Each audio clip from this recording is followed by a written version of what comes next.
Mariella Antinoro, presidente della 10ª circoscrizione del Lions Club. Oggi un interessante convegno che ha come tematiche lo sport alla presenza di qualificati operatori del settore.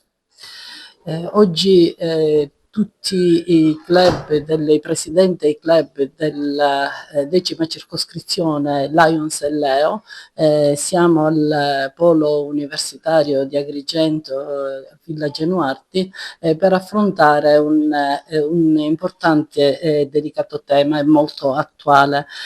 Lo sport è per tutti, nessun limite se non nella mente.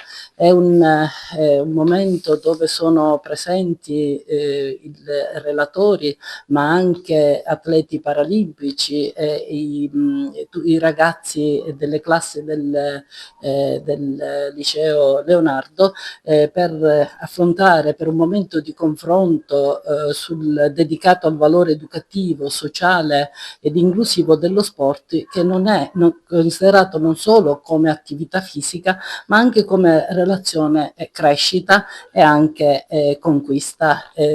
Presenti anche le autorità civili, e quindi associazioni ed autorità civili abbiamo il dovere di promuovere le politiche sociali e quindi portare avanti, divulgare questo tema per l'inclusione per crescere in sensibilità e consapevolezza e rendere il nostro territorio e la società un po' più inclusiva e più equa, e poter far cadere quelle bende del pregiudizio, perché la diversità sta solo negli occhi di chi guarda.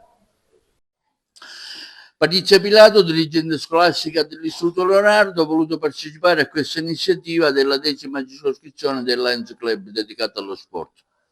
Sì, siamo stati invitati come liceo sportivo, che già da 4 anni è un indirizzo che è incardinato presso il liceo scientifico Leonardo di Agrigento, ed è un indirizzo che di fatto, diciamo, promuove a pieno titolo i valori dello sport e soprattutto dell'inclusione nello sport. Oggi il convegno è dedicato proprio al rapporto tra sport e inclusione. Noi portiamo la testimonianza del nostro liceo, un luogo in cui l'inclusione non viene affermata per decreto, ma si fa attraverso le persone, e il liceo sportivo nella fattispecie è il luogo in cui questa inclusione, diciamo, si manifesta a pieno titolo, per esempio lasciando al corpo e all'azione lo stesso spazio che alle parole. Pertanto tutti gli studenti che hanno diciamo soprattutto per esempio disturbi dello spettro autistico trovano nuovi canali comunicativi per potersi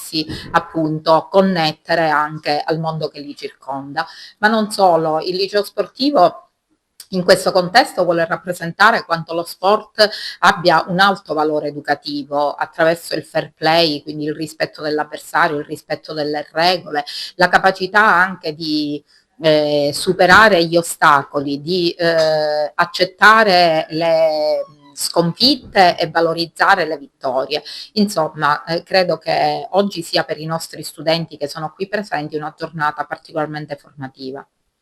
Ecco, voi siete impegnati in questa attività lionistica in tutta la Sicilia e oggi vi trovate qua ad Agrigento.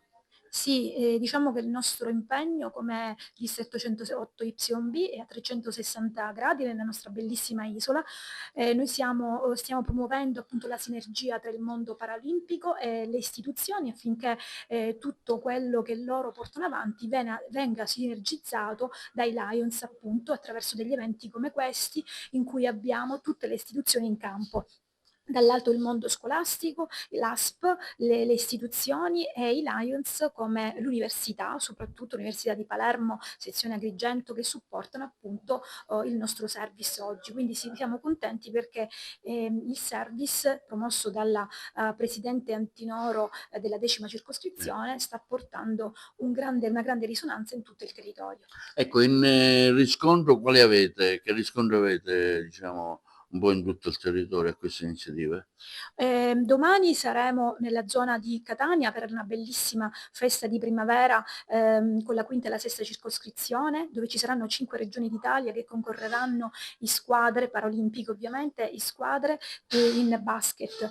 Si può dire che la settimana scorsa eravamo a Messina per promuovere la vela paraolimpica, abbiamo fatto dei meravigliosi incontri a Palermo con la scherma paraolimpico e tanti altre nel nostro territorio abbiamo promosso delle giornate dei tavoli tecniche, delle giornate nelle scuole, in modo tale che possano essere loro il volano per le famiglie, scuola, famiglia e poi sport sano. Promuoviamo veramente affinché altre società sportive possano investire sul mondo del paraolimpico, possano aprirsi a questo settore affinché tutti i ragazzi abbiano l'opportunità di fare sport sano e sentirsi appunto in una società accolti, in una società altamente inclusiva.